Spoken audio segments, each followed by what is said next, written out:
For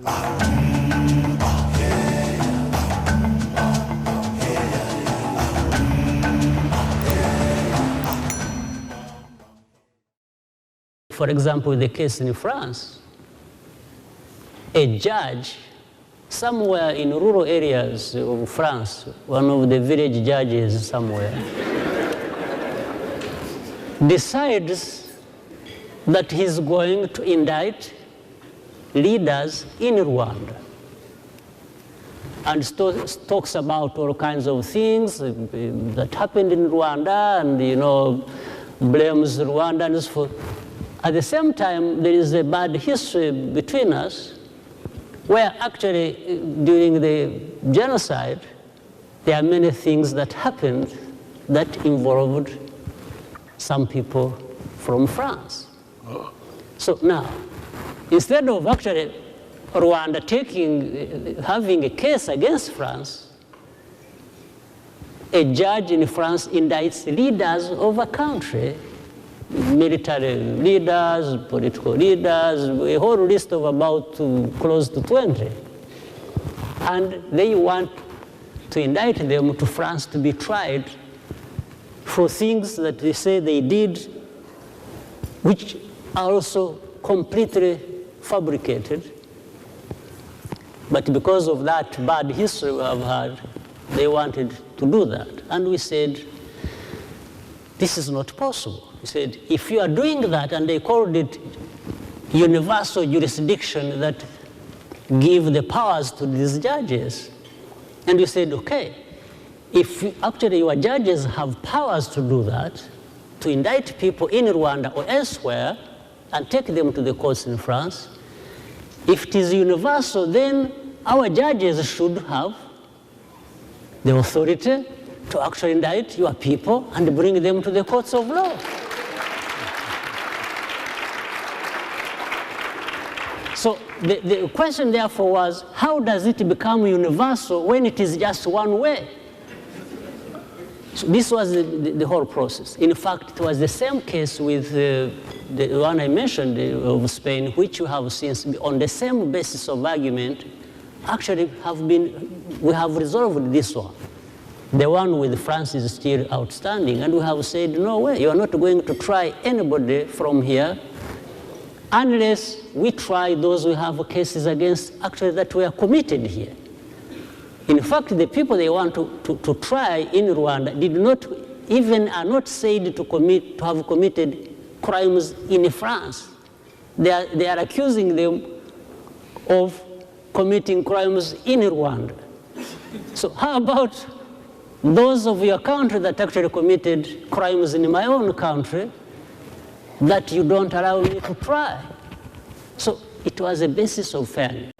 Mr. President, you were speaking about a modern Africa, and I'm here with the Bay Area Reporter, which is the LGBT newspaper. And for people who don't know what LGBT is, that's the gay and lesbian community.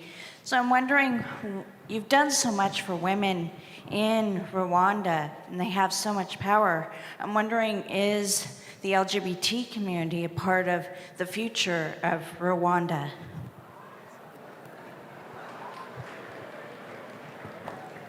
Well, I don't know if I understood what you just asked, but I guess I have understood. But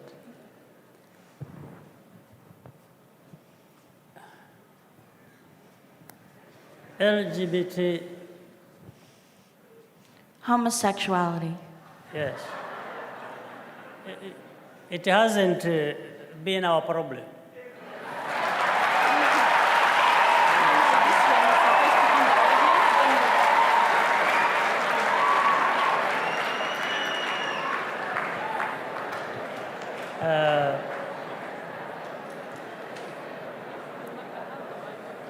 And we don't intend to make it a problem.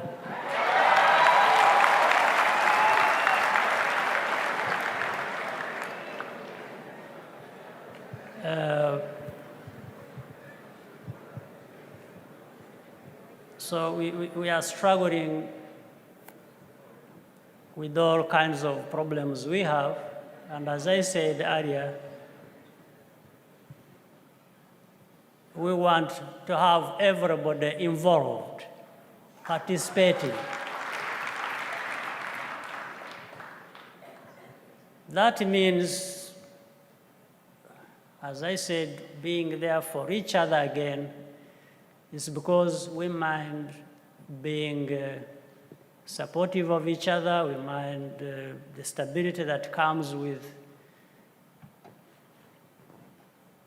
allowing people to live in harmony. And I think we've made good progress on that. So this far, since, as I said, that is not a big problem for us, I don't want to make it a problem.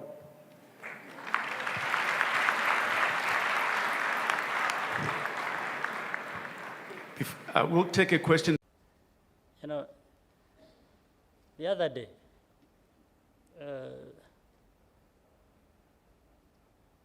I was watching news on television. You know, something happened in one of the meetings that I was supposed to attend, but I didn't attend, of people who speak the same language.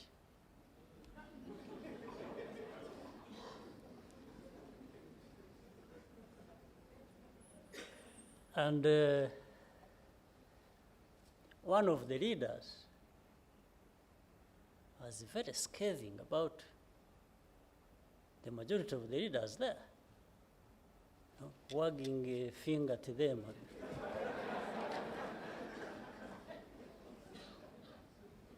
And so sadly, they were applauding.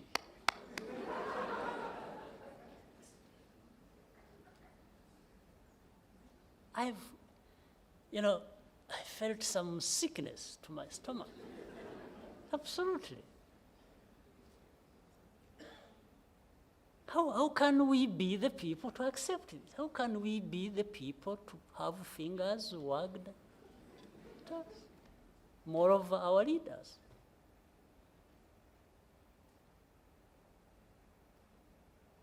Think about it. You know, this is not isolated. This is not to be detached from the topic you are discussing here today. The moment, beyond this moment, it's about what? You know, many times again we hear, you know, this is Africa's moment. When was it not Africa's moment?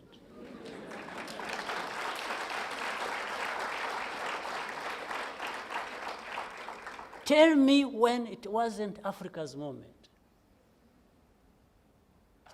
There was another problem altogether. We just waited and the moments were passing us by.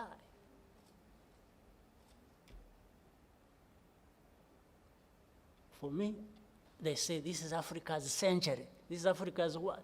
Well, every century was our century, really. Yes. We were just absent. We decided to be a war.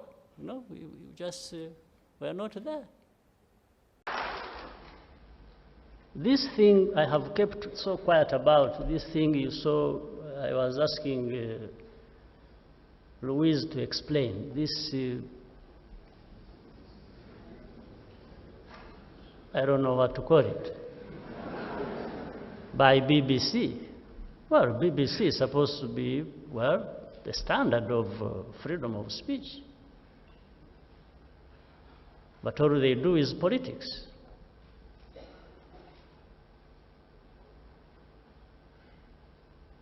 They belittle people. We are not people to be belittled at all.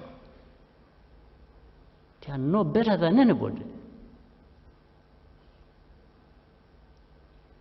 We have fought for our freedoms right from childhood, some of us. These people who just run around cannot, you know, they, of course, in their culture, they are not humble.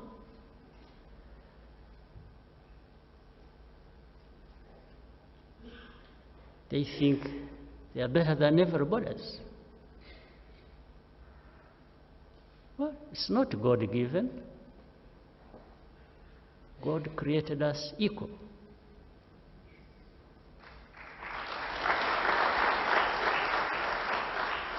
For these other gods who want us to bow to them, in Rwanda, they are in the wrong place.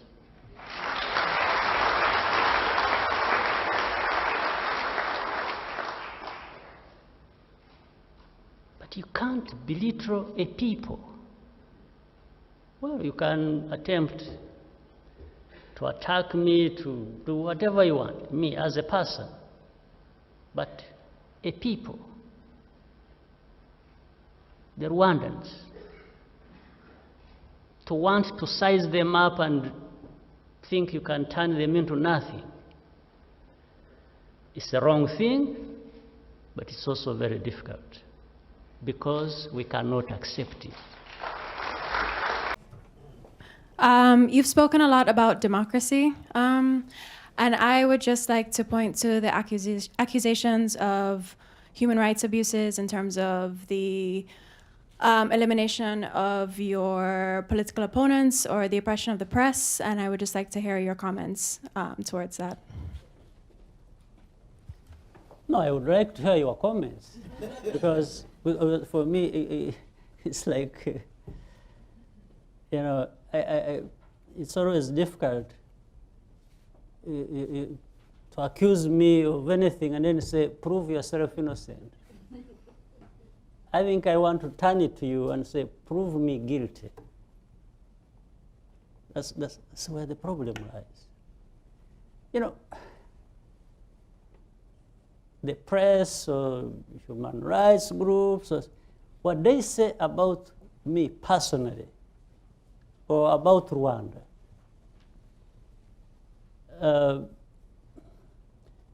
when you are in Rwanda and are dealing with these decent human beings also in Rwanda, and they tell you their own stories, you won't trace even 0.001% of what they're talking about. Okay. The real life there is completely different from what the young girl is talking about.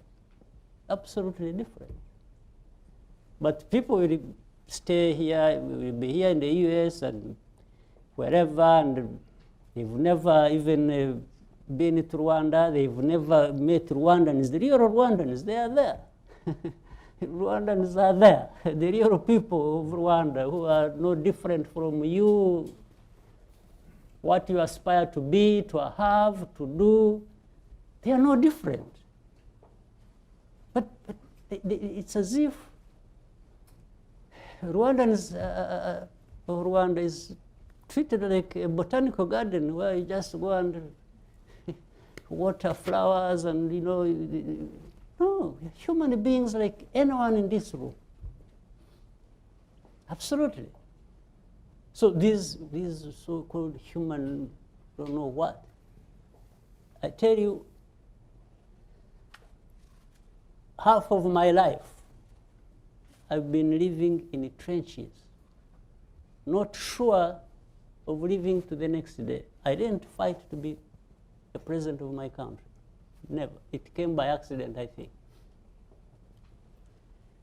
So I was fighting for my own rights, which anyone in any human rights organization could not give me.